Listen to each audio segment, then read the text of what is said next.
नमस्कार दोस्तों, कैसे हैं आप सब? अच्छे होंगे इस बात की मैं आशा करती हूँ। और एक बात कहना चाहती हूँ, इस दुनिया में सबसे ताकतवर चीज़ है विश्वास।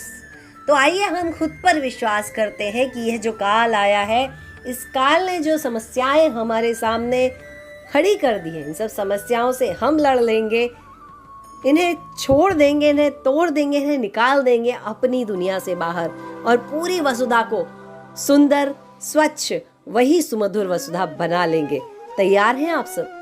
चलिए आपको आज की तारीख बता देती हूँ। तो आज की दिनांक तारीख है 26 मई। हाँ, आज हम जानने वाले हैं 26 मई के इतिहास के बारे में। तो एक बड़ी रोचक जानकारी दे दूं कि 1739 के पहले अफगानिस्तान भारत का हिस्सा हुआ करता था, परंतु आज ही की तारीख 26 मई 1739 को यह हमसे छीन लिया गया। मुगल सम्राट मोहम्मद शाह ने ईरान के नादिर शाह के साथ एक समझौते पर हस्ताक्षर किए और यह हिस्सा हमसे ले लिया गया। अब आगे बढ़ूं तो 1757 में मुंबई में जनता बीमा पॉलिसी की शुरुआत की गई थी, मतलब प्रारंभ हुआ था। आगे बढ़ूं तो एक बहुत रोचक जानकारी है क्रिकेट की दुनिया के लोगों के लिए कि 26 मई 1999 को सौरभ गांगुली और राहुल द्रविड़ ने श्रीलंका के खिलाफ एक दिवसीय अंतर्राष्ट्रीय क्रिकेट मैच में 318 रन की भागीदारी का विश्व रिकॉर्ड बनाया था। तो शुभकामनाएं हैं सौरभ गांगुली जी को और राहुल द्रविड़ जी को कि आपने इतना अच्छा काम किया था। और सन 2014 में भारत के वर्तमान प्रधानमंत्री श्री नरेंद्र मोदी जी ने भारत के 15वें प्रधानमंत्री के रूप में शपथ ली थी। चलिए, ये बात तो यहाँ तक हो गई।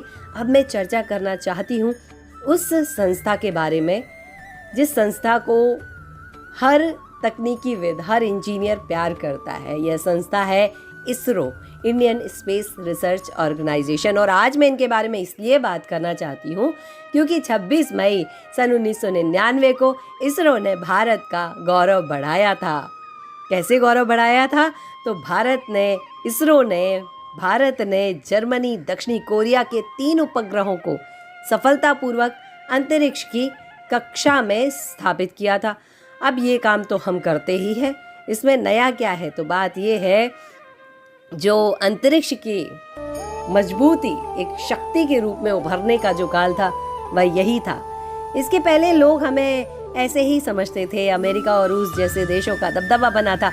लेकिन 26 मई 1999 को भारत में अंतरिक्ष रिसर्च संस्थान ने, इसरो ने भारत, जर्मनी और दक्षिण कोरिया के 3 उपग्रहों को भेज दिया था अंतरिक्ष की कक्षा में और स्थापित कर दिया था। तो यह तो हमारे लिए बड़े गर्व की बात है। तो क्यों ना हम जान लें कि ये इसरो है क्या। कई बार आपके सामने इसका नाम आता है, अभी तो बहुत सारी फिल्में भी बनी हुई हैं। तो आइए जान लेते हैं यह इसरो है क्या। भारतीय अंतरिक्ष अनुसंधान संगठन, इंडियन स्पेस रिसर्च ऑर्गेनाइजेशन, इसे कहते हैं इसरो। इसका मुख्यालय बेंगलोर में है।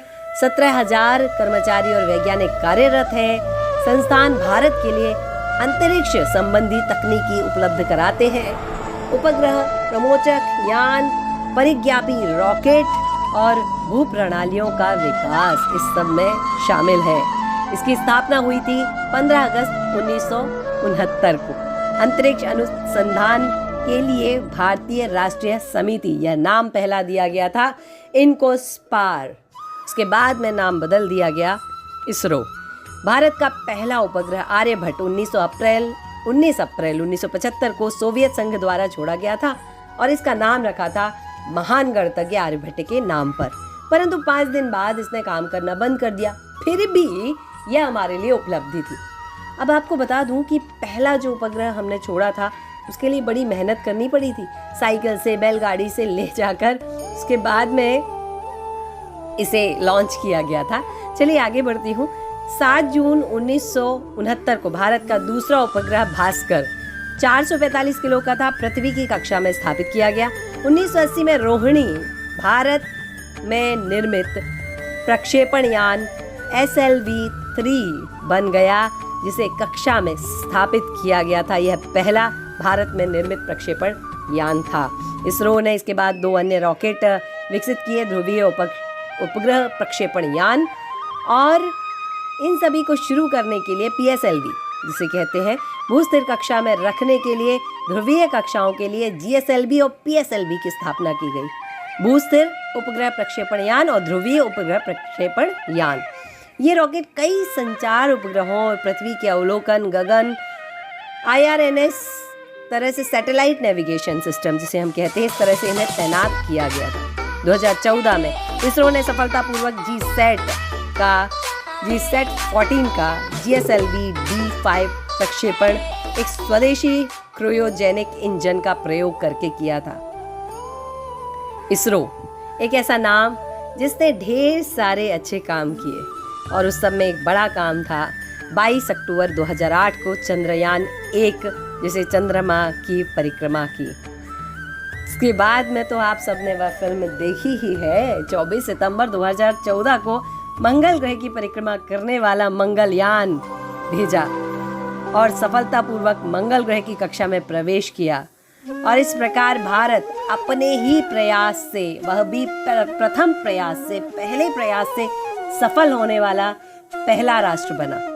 दुनिया में, एशिया में पहली बार अंतरिक्ष एजेंसी, किसी भी एजेंसी ने मंगल ग्रह की कक्षा तक पहुंचने के कारण इसरो चौथे स्थान पर स्थापित हो गया था।